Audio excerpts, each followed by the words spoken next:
महाभारत की कथा के अनुसार द्रौपदी के 5 पति थे और वह पहली ऐसी स्त्री मानी जाती है जिसका विवाह 5 पुरुषों से हुआ था।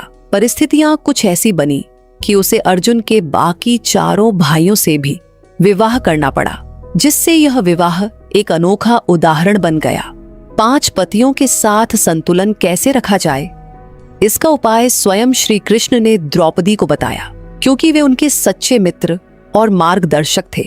उन्होंने सुझाव दिया कि द्रौपदी हर पांडव के साथ 1-1 वर्ष बिताए और उस दौरान किसी अन्य भाई को उनके कक्ष में प्रवेश करने की अनुमति न हो, ताकि किसी प्रकार का विवाद न हो।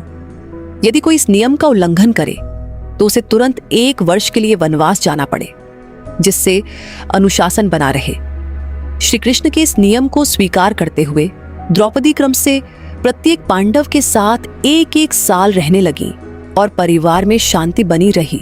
अर्जुन ने भी अपना 1 वर्ष द्रौपदी के साथ बिताया और समय पूरा होने के बाद द्रौपदी युधिष्ठिर के साथ रहने लगी, जो सबसे बड़े और धर्मप्रिय भाई थे। लेकिन एक दिन अर्जुन अपना धनुष बाण गलती से द्रौपदी के कक्ष में ही छोड़ आए, जो उनके लिए बहुत आवश्यक था। उसे लेने के लिए वे कक्ष में प्रवेश कर गए, जहां उस समय द्रौपदी और युधिष्ठिर साथ थे और अनजाने में नियम टूट गया। नियम भंग होने के कारण अर्जुन ने स्वयं ही दंड स्वीकार किया और 1 वर्ष के लिए वनवास पर चले गए, जो उनके धर्म पालन का उदाहरण है। इस वनवास के दौरान अर्जुन ने कई तीर्थों की यात्रा की और अनेक अनुभव प्राप्त किए, जिससे उनका व्यक्तित्व और भी महान बन गया। द्रौपदी के कुल 5 पुत्र हुए, जिन्हें उन्होंने अलग अलग समय पर जन्म दिया, और हर पुत्र अपने पिता की तरह वीर और गुणवान था। हर पांडव से उन्हें 1-1 पुत्र प्राप्त हुआ था, जिन्हें उपपांडव कहा जाता है, और वे युद्ध कला में निपुण थे।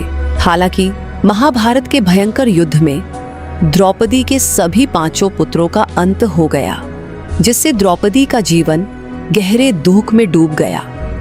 इसके बाद भी द्रौपदी ने धैर्य और साहस का परिचय दिया, और यह कहानी हमें धर्म, त्याग और नियमों के पालन की गहरी सीख देती है।